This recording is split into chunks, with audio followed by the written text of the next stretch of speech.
what is it about us that seems to actually need these experiences? I believe we need them.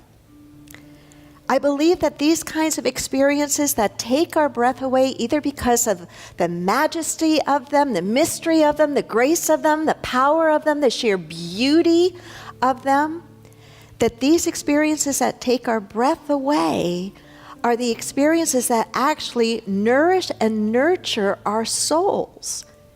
In a way, I think it's a little bit like when Jesus was talking to the woman who came to the well to draw water, and he talked to her about a different kind of water.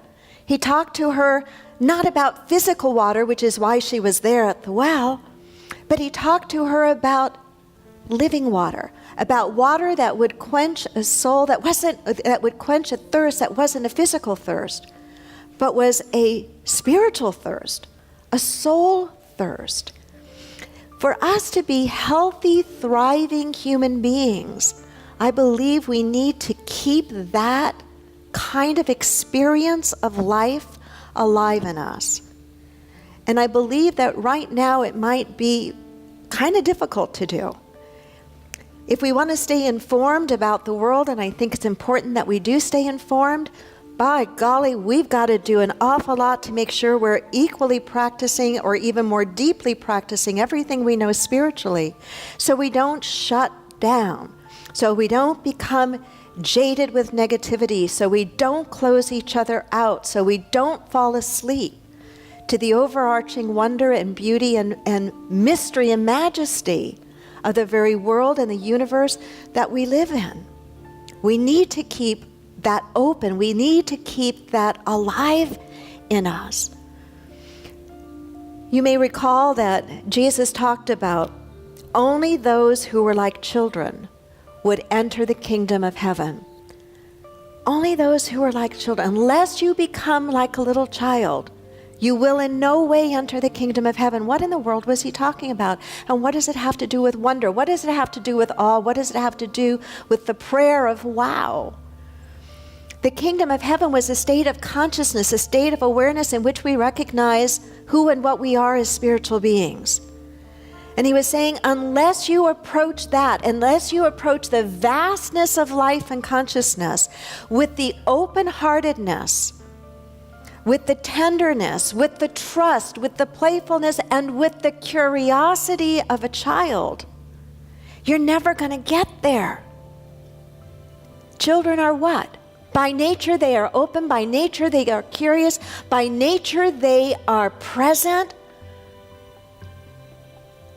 We must stay that way as well.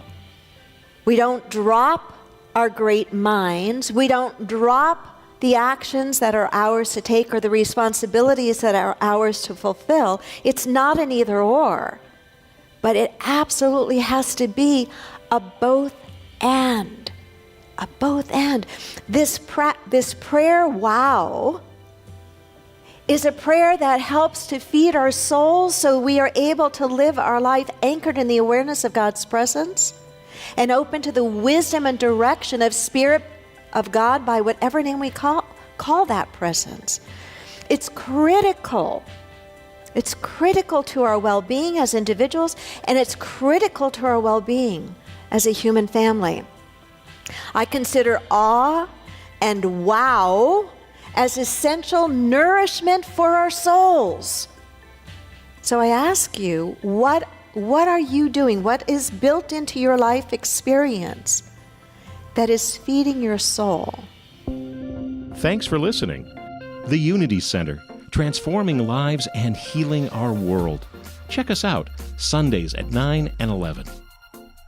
Many people enjoy Reverend Wendy's talks and meditations and aren't able to attend the Unity Center in person. If you're part of our extended family from around the world and would like to help support the Unity Center, please go to our website or download our free app, which offers even more ways to connect with the Unity Center. Namaste.